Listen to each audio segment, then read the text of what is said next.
மருமகள் சீரியல்ல அடுத்து வர எபிசோட்ல என்ன மாதிரியான ட்விஸ்ட் எல்லாம் இருக்க போகுதுங்கிறத இந்த வீடியோல பார்க்கலாம்.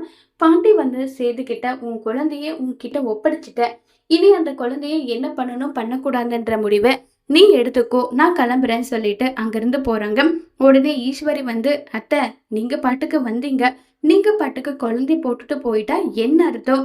பெத்தவ யாரோ அவகிட்ட அந்த குழந்தைய கொடுங்க, இனி சேதுவெல்லாம் அந்த குழந்தைய பாத்துக்க மாட்டான்னு சொல்லிட்டு இருக்காங்க.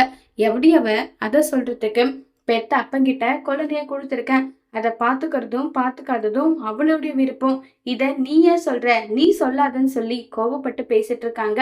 இத கேட்ட உடனே வந்து என்ன பதில் சொல்றதுன்னே தெரியல சேதுக்கு.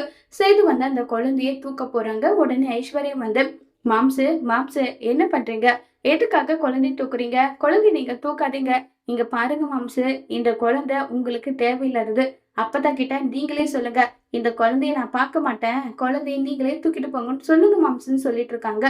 உடனே ராஜாங்கம் ஐஸ்வர்யா கிட்ட, என்ன ஐஸ்வர்யா புத்தி கிட்ட போய் பேசிட்டு இருக்கியா, இது சேதுவோட வாரிசு, சேது தான் இந்த குழந்தைய வந்து தூக்கணும், அதை விட்டுட்டு தூக்காத, குழந்தைய அங்க கொடுத்து அனுப்பு இங்க கொடுத்து அனுப்புனால ஏமா சொல்றேன்னு சொல்லிட்டு இருக்காங்க.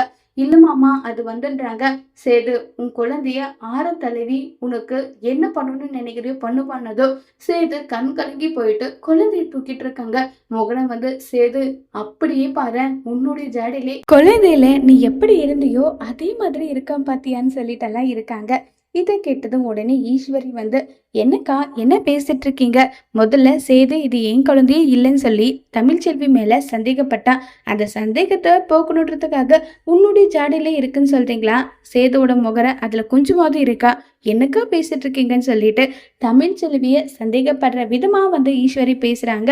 இது எதுக்குமே சேது ரியாக்ட் பண்றதே கிடையாது. இப்ப பாட்டி நேரா ஹாஸ்பிட்டல் வராங்க.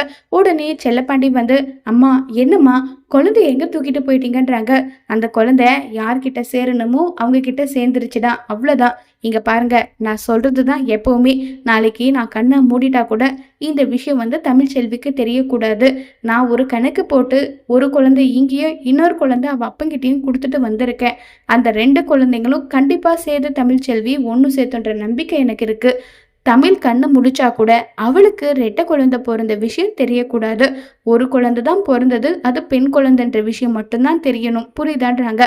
தமிழ்ச்செல்வி கிட்ட இந்த விஷயத்த வந்து சொல்லாம இருந்தா பின்னாடி பிரச்சனை வராதான், அது எல்லாம் நடக்கும்போது பார்த்துக்கலாம், இப்போதைக்கு நான் சேது கிட்ட ஆண் குழந்தைய கொடுத்துட்டு வந்திருக்கேன், கண்டிப்பா சேதுவும் தமிழும் ஒன்று சேர்ந்து வாழுவாங்கன்ற நம்பிக்கை எனக்கு இருக்கு. எப்படிம்மா 2 பேரும் சேர்ந்து வாழ போறாங்க, ஐஸ்வர்யாவோட கழுத்துல சேது மாப்பிள்ள தாலி கட்டிட்டாங்க, அப்படி இருக்கும்போது எப்படி வாழுவாங்க, அதெல்லாம் நடக்கும், கண்டிப்பா நடக்கும், நான் சொன்ன விஷயத்த மட்டும் நீங்க செஞ்சா போதும், தமிழுக்கு 2 குழந்தை பிறந்த விஷயத்த நீங்க சொல்லாம இருங்க, அது போதும்னு சொல்றாங்க.